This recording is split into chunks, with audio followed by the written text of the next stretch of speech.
Hello and welcome. You're viewing the Citizens Journalist podcast, Mesa County Compass, that brings you the news that you can use from a different point of view. I'm Ruth. I'm Lisa. And together we are Mesa County Compass. Our goal is to create an informed, current, active citizenry armed with the facts. We will be covering what's new to you, what it means to you, what you can do about it, and provide you access to the decision makers when we can.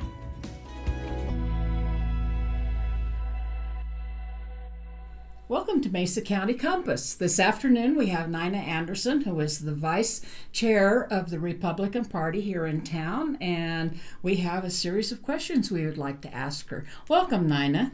And let's start out by you telling us who you are, a little bit about who you are, and why did you get involved with the Republican Party? Oh, fantastic. Well, first of all, thank you guys both for having me. We appreciate it. It's always great to get caught back up, and so I appreciate the invitation. Yes. I was elected the first vice chair for the Mesa County Republican Party last year in 2023. The terms are 2 years, and that gets us through the election cycle, through the big election cycle. I had first got involved with the Republican Party the first time that Trump ran. And we went to caucus at that time. Of course, prior to that, we were raising kids, and we just, I guess, didn't carve out the right amount of time. And so we can talk about that a little bit later, too, because I think a lot of us do that at some point in our lives. So I ran for office and learned how redistricting can change on a dime and change then what our candidates are doing, and just wanted to stay involved, stay engaged, even though those lines changed, and I followed through on it.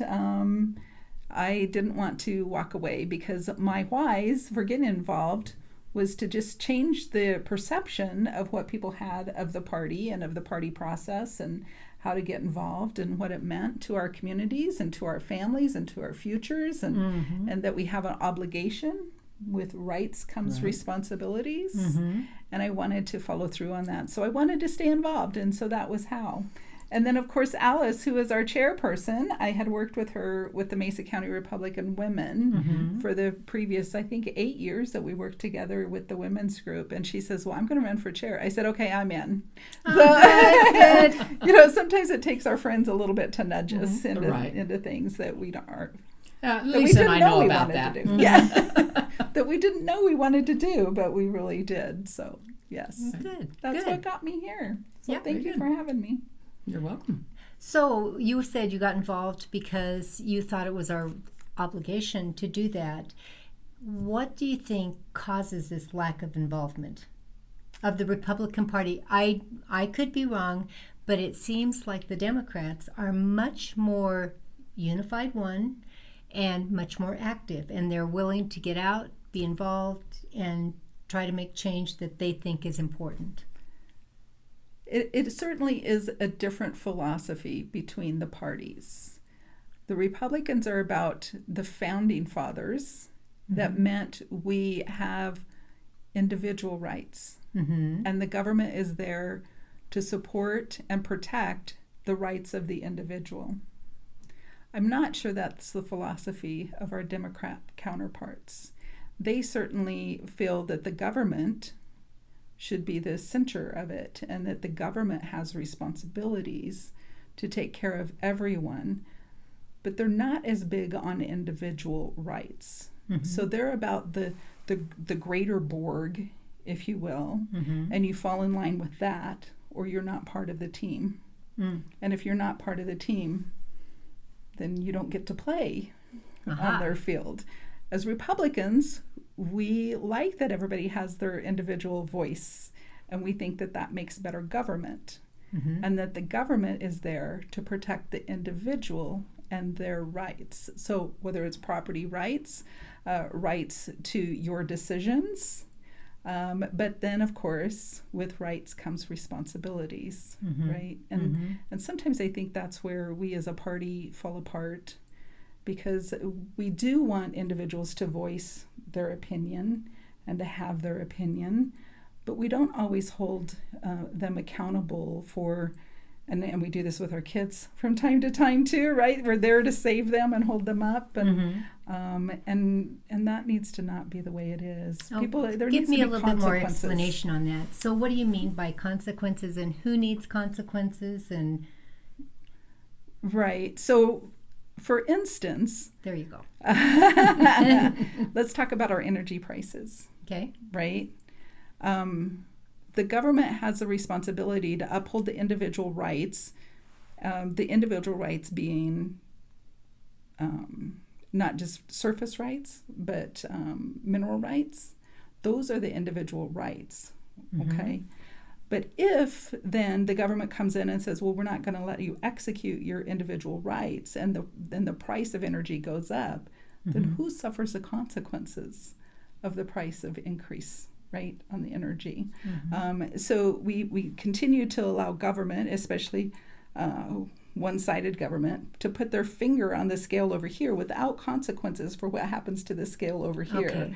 So they cause the prices to go up, but then they're trying to subsidize everything over here, right? If they didn't put their finger on the scale to start with, everything would be Even where out. it's supposed to be. Right. Right. If we protected the individual rights Okay. first. And you said, just when you started, you said you got involved because you wanted to change the perception of the Republican Party. What do you think the perception has been? And what do you want it, what would you like to see it be? And how would that help? I think it is difficult when we do see the Democrats all marching to the tune of the same drum, right? And they fall in line, or they don't, or they fall away. With the perception being who makes a difference in the party.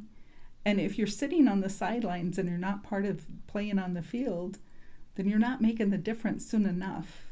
Very frequently I hear, well, how can the Republicans let that happen? But if you're a registered Republican, you're part of that, being the Republicans. How do you let that happen? Don't you vet your candidates? Our voters vet our candidates. They have a right to elect their candidates, but they also have a responsibility to vet the candidates. And the same thing in our caucus. How do you let that Republican get on the ballot? Well, the party didn't decide. The people who went to caucus and vetted for their candidates are the ones who chose them to be on the ballot. So there's not some back room where those of us on the board sit down and say, well, these are the candidates that we're going to put forth. The candidates choose to put their name on the ballot, and the candidates run their campaigns. And the caucus chooses who's going to be on the primary. And then the people that are on the primary and through the assemblies are the ones that we all vote on. So if you're an unaffiliated and you're not part of the Republican Party, or you're not part of the Democrat Party, and pick a team, then you're just the person in the stands screaming at the players on the field for doing it wrong. But at least the players are on the field, right? So in that case, what do you think about candidates who petition on and avoid the caucus? Right. Well, if there's more than 3 candidates, a candidate has to have 30% to even get on the primary ballot. Right. So if there's more than 3, it's a strategy that seems viable. That they So want do to you be on agree it? with it? It's legal. Okay. That says And volumes. it is legal. And as a party, our bylaws say that we remain neutral in the primaries. And our job as a party is to get a Republican elected. Okay. So when you're saying you remain neutral in the primaries, but after the primaries are complete, Then we will support the then- Republican candidate. Okay. Absolutely. But prior to that, there's But- and no that- support that is given to any one candidate That's by not- the Republican Party. Not support over another candidate. Okay. Okay. If somebody comes to us and they need the voter rolls so that they can reach out to the constituents, we will provide that to all of them. If Okay. somebody comes to us and says, where can I get materials printed? We will make suggestions and referrals. if somebody calls and says, I need you to not support so and so, we won't do that, right? Okay. Now the other thing is that as a board, and I've made a personal decision, I don't go to their fundraisers. Okay. Now some people have on the board have gone to fundraisers, but as a board we cannot financially support them till after the primaries. As That's a little bit board, but different not, yeah. than not the as an state of individual. Colorado thinks, though, apparently, because I noticed that there is, well, in fact, Colorado came out and said that they were for, the Republican Party was going to be for Trump, and yet Mesa County says, no, we can't do that yet. Is that correct? So it is our interpretation of both the state and the county bylaws that there is a requirement for neutrality. Okay. And now Dave Williams with the state can interpret his bylaws as he sees fit, but elections have consequences in the party as well. So he will have to run for his seat again in 2 years. Okay. And again, the consequences of not being on the field playing, you don't get a voice from the bleachers. True. If you don't agree with Dave's decision to break the neutrality, and you don't go to have a voice in his election, then by default you think it's okay. Okay. So we all need to pay attention and stand up for what we believe Correct. and make our voices heard, which is something that's been a little bit lacking in our Republican Party. And that's a little unnerving to me. People have a difficult time these days with disagreeing, and I don't think that that's a problem to agree to disagree. Shouldn't be. It should not be. I don't That's know. the only way we get good, solid foundation and principles is to agree to disagree. And we can try to sway one another, but not with anger and not with malice. Right. And And that's it where I needs to feel be like with- the Republican Party has gone. Yeah. And we've walked away from principles, and it's been about emotions, right? Right. Right. Yeah. Very sad. We've been looking at Pueblo as an interesting case study of Pueblo had, for their first election, turned the city red from blue, which they've traditionally been blue. Oh. And what do you think that we need to do to make that change, to move us back to more individual rights? Because it seems to me like our neighbors even said, we don't support the Republican Party anymore. It doesn't reflect our views and opinions. How do you get that message out that they want to reflect your views and opinions? But again, you're saying it's just bleachers, but is there something else that people are feeling? And how do you deal with that? Because you can say, well, you stay on the sidelines, but if they don't feel like it matters, they're not going to do it. Right. Again, part of the problem with us as Republicans is that we have free will and we exercise it, right? So, But do you make any moves to get people to engage? How do I you think try we to have get to them first to engage? understand more what it was that caused the disengagement. I can't do anything about the federal or the state level. Right. And we as a party here in Mesa County have decided that we will be unified in our one voice. Oh, good. We will follow our bylaws Mhm. and we will do our best to get Republicans elected.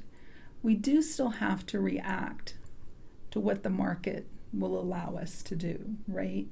And by that you mean? We came out in 2023 and supported all the Republicans that were running. There were two Republicans running against each other. Mm-hmm.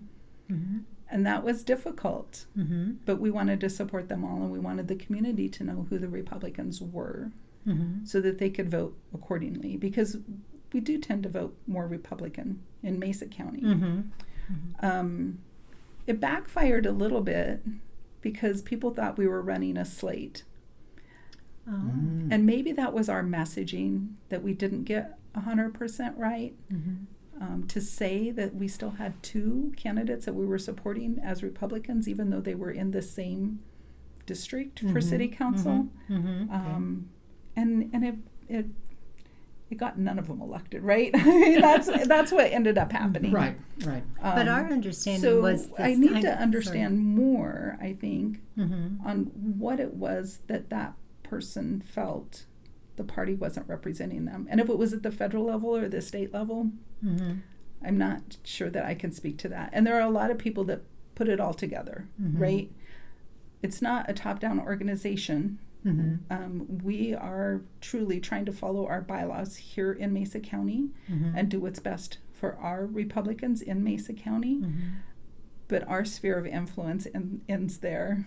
We've not so far been able to persuade some in other counties or even at the state level to march to our drum, but they've not persuaded us to march to theirs either. So, So it's been a standoff. Yeah, and I mean, we've agreed to disagree at this point, and I don't feel I have any sphere of influence over the RNC. Ah. So their messaging, we answer at the ballot box.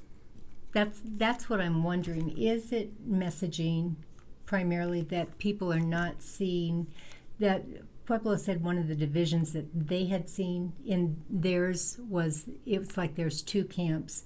There's the boots on the ground camp that wants you to, really get involved at the local level, pound the sidewalks and Knock the doors. and everything personally, and have the candidates represented, just face to face with the general public.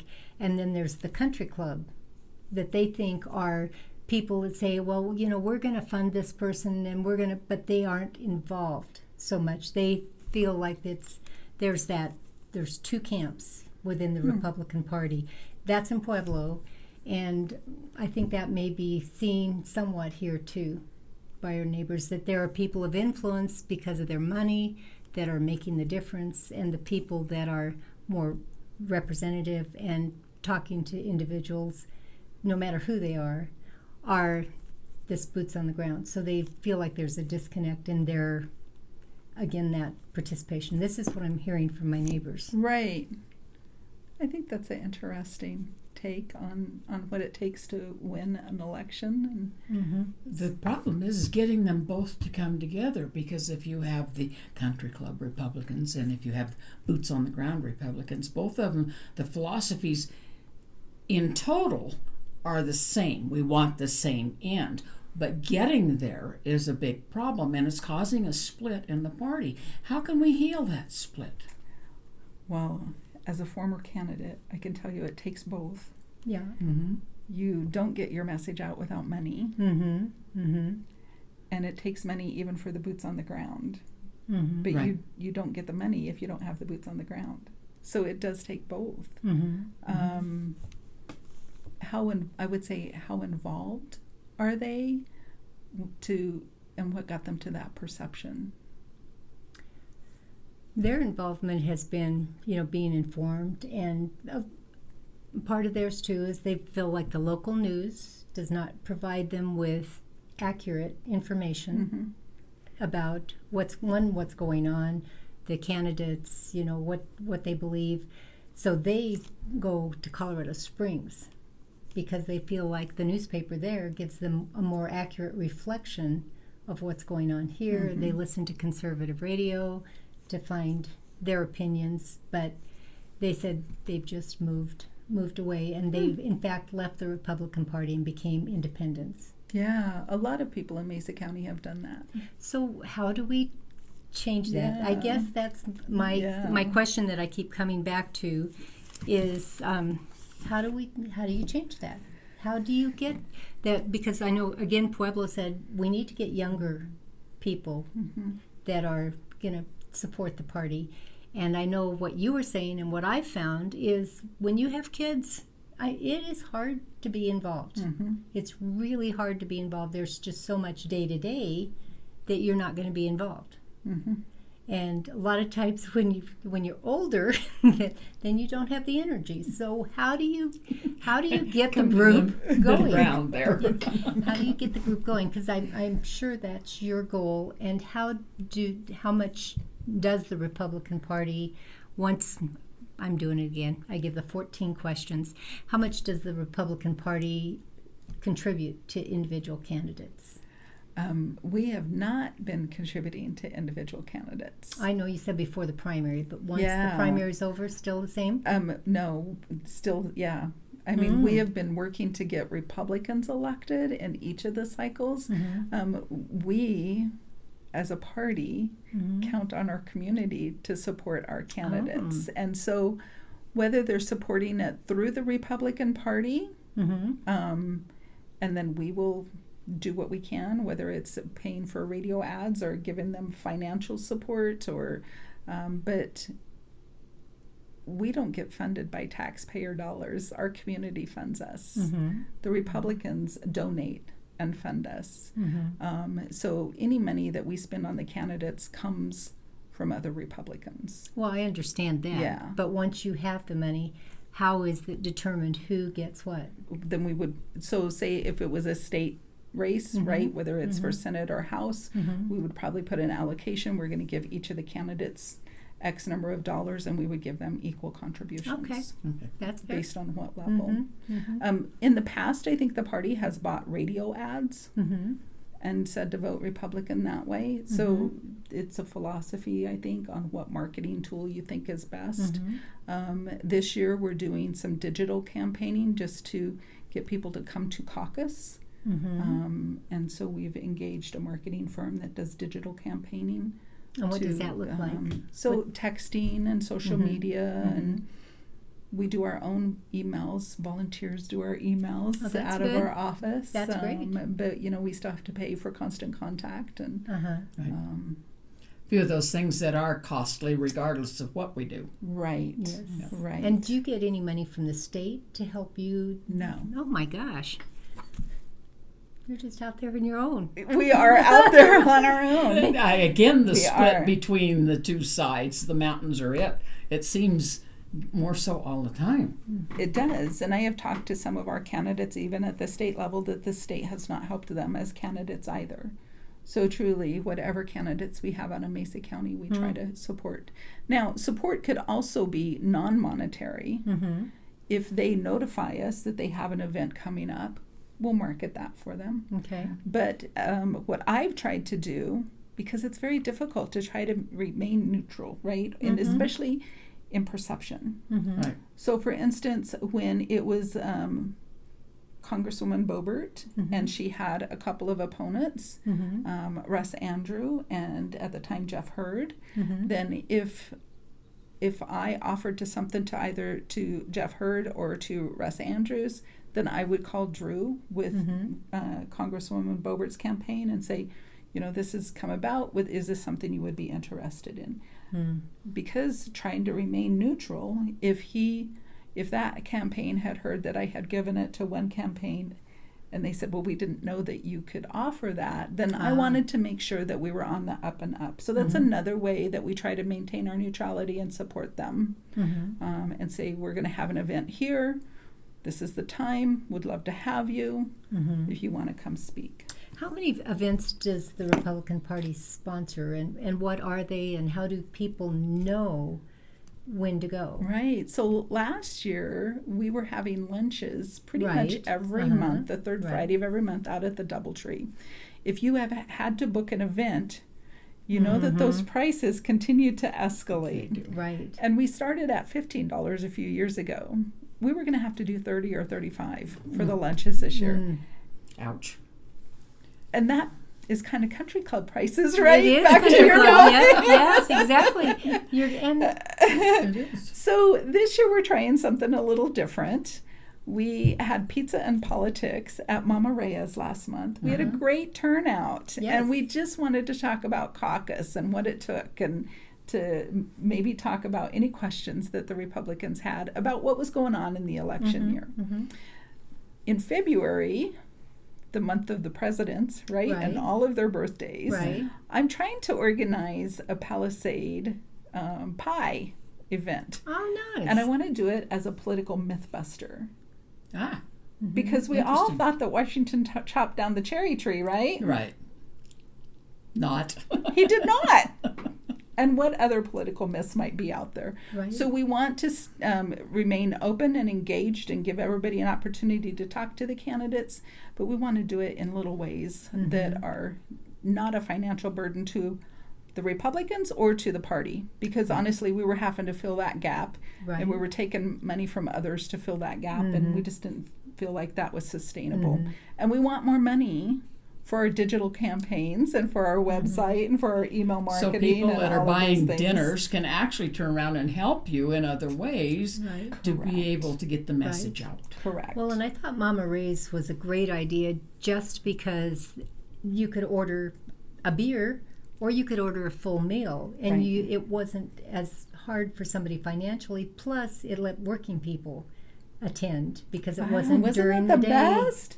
I know, because heaven forbid us Republicans are working. I know, I know. Surprise! Well, and then the other thing too is, okay, I knew about it, but how did you do digital marketing? And when you do a digital marketing, is it a blast to everybody that's registered with the Republican Party, or how do you get that word out? Right. So the first thing we did was an email. And if you're not on our email list and you want to be notified of those events and opportunities, then just go to our website and sign up for the emails. Good. Those we send out, I'm going to say at least 2 weeks before an event, because we know people need time to plan. Yes, yes.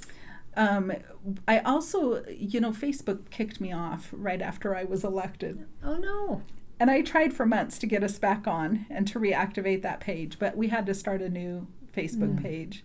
So using Constant Contact, we can post that and then onto our Facebook. Haven't ventured out into the rest of them yet. The texting is a pay per text, and we have not taken on that financial responsibility That's yet. huge. We're going to maintain our budget for special events, right? So we'll do a texting campaign around caucus. Right. How is Great idea. caucus looking this year? Are you finding more interest in caucus? There's always more interest in a presidential election year. True. Sure. True. And I see you've got some things. Great Opportunity Party. Give us some information about what that. Right. Why you wrote so that down. there's I couldn't for the life of me, for the longest time, figure out why we said the GOP. Why do Republicans say it's the GOP? Grand Old Party. Great old party. Great. It's the Yeah. Great idea. Opportunity Party. Oh, that's new. when it first came out, it was the Well, when it Great first came Opportunity out. Party. Ah, I wonder how it a got little myth there. Yeah, a we're little bit. Mythbusters. Right. Yeah, yeah. Yeah, so Great Opportunity Party. And yes, and our caucus, and I just did make a note here, our caucus is going to be on March 9th, which means you need to register as a Republican by February 16th in order to participate in the caucus. And again, the elections start at the caucus, not at the ballot box. That is really your community coming together. Remember when we were on Orchard Mesa and we had the Orchard Mesa business Right. group that we were with? It was because we had a community of similar interests. Right. So if we're getting the unaffiliateds involved and saying, I would love to, have you at caucus, but you need to register as a Republican by February 16th. And then let's start where the sausage is made, which is at caucus. So our caucus is March 19th, which means then our assembly is March 30th. It's a little different from the state schedule, and I'll tell you why, because we have spring break in there. We wanted to have more Republicans at the party. Right. Right. Because it's a great opportunity for parents to participate. But if they're on spring break or they're just getting back from spring break, they're not going to participate. So we did push ours out to March 30th. Ah. Okay, so the date of caucus, you said March 19th. Was it not? Is it Oh, March 9th. 9th? Excuse okay, me. because I wanted to correct Excuse that. me. Thank Yep. you. Thank you. I appreciate that. So say somebody wanted to get involved and they said, I want to make a difference. I want to make a change. How can they help it with the Republican Party, or are they better off just working with a candidate and calling and saying, I want to know how to get in touch with this candidate. I really think they represent my values, and what's going to be better for them. Yeah. I like, we have a better time being involved with someone we know and trust. That may not be the party. And if it's a candidate, then by all means, have them reach out to that candidate and get involved with that candidate. And that may then help them bring back down their interest level, right? I mean, if they're listening to talk radio, they're not listening to local. That's going to be at a national level. And I'm not sure that we can, that our sphere of influence is going to reach that far. But if they're involved with a candidate, then that is their sphere of influence. And then they can hold that candidate accountable when they become elected. If they will, instead of just sitting back on their hands and saying, "Oh, I just knew we shouldn't have done that." It irritates me to no end to have people say that, because they need to then turn around and go back to the candidate that they voted in and say, "Look, you're not following what we put you in here for. We need to fire you, or what do you need to do here?" Right. And that's our responsibility as voters. Right. Yes. Very frustrating to see people sit back on their hands and say, and for the lack of a better word, bitch about it. Because if, you've got to be able to. Yes, and sometimes it needs to be constructive, right? I know Exactly. as an HR person that there were many times that I saw my managers receiving feedback that wasn't always constructive. But how could they be a better manager when they were Right. just really being attacked? So making sure that your feedback to your electeds or to your candidates is, help me understand why you did this and why Right, you did exactly. that. And here was what I saw when you did that. And this is what I thought you were going to do. What was my perception? Was my perception wrong? What, Right. what changed? Right. So you just need to know, but you need to ask. Yes. So you're saying the best ways that we can know and be involved is, 1, go to caucus, precinct caucus to start out with, and then 2, to look at your website, see what, and get signed up for events that are coming up and forums, then Right. know about what forums are there, Right. and ask. I mean, your party board is elected as well. True. Hold us accountable. so how do they contact you if they want to hold you accountable? Right. If you go to our website and you go to officers, then each of our names and our pictures are there. If you click on that, it'll pop up an email, Great. and you can reach us via email. Great. There are a few of us that are still working during the day, so the email works best. I mean, I wished we could be available by phone, but we have to pay our bills as well. Sure, So we sure. are a board of volunteers. Of So course, but your emails are greatly appreciated.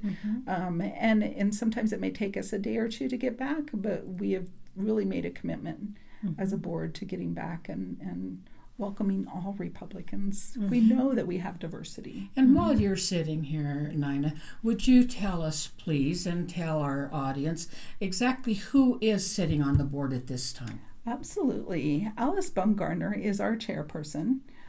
She is the one who said at the very beginning of our election year that we will speak with one voice. And she has held us firm to that, and we are all in agreement with that. I am your first vice chair. I have been managing the website and then also trying to help with planning the events as they come about. Your Oh, hands are wow. full. Yeah. Ivan Gear is our second vice chair. He has been pivotal in some community outreach and listening to all the constituents and bringing their message back. Okay. So That's great. and he is a very good representative of the business community as well.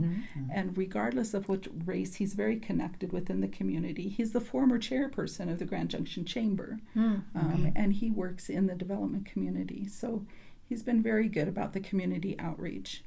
Terry Porter is our secretary, and I tell you, I cannot say enough good things about that woman.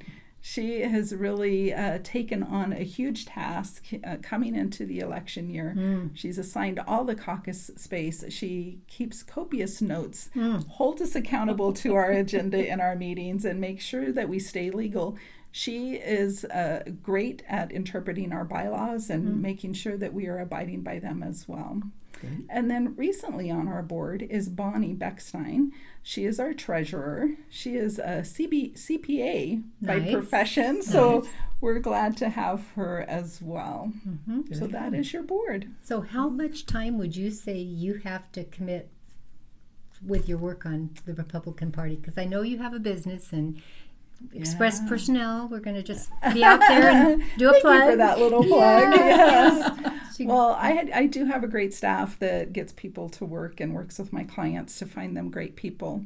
When I first stepped into the role, I think I was spending upwards of 30 hours a week Oh, wow. on it. I have carved that back to where it's just 10 or 15. But I think everybody makes it their own, right? And Terry right now is probably spending 40 hours a week. Oh, wow. One Well, of the things and that now she's this is working a on. time to be doing that. So, and this year, being election year, is really doubles that time. So I Yeah. understand. And Alice is the face of the group.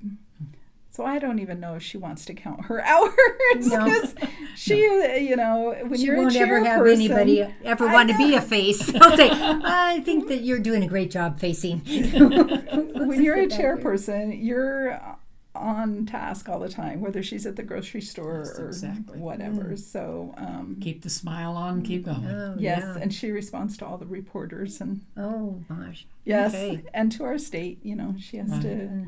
She's Exactly. the voice of our county to the state. Very good. Well, we appreciate you coming on, one, and the time that you do, because if that wasn't done, we wouldn't have the representation that we do. And I think that the myth busting is really important. Great. So, you've been listening to Mesa County Compass. This is the truth as we see it, the facts as we know them. You decide.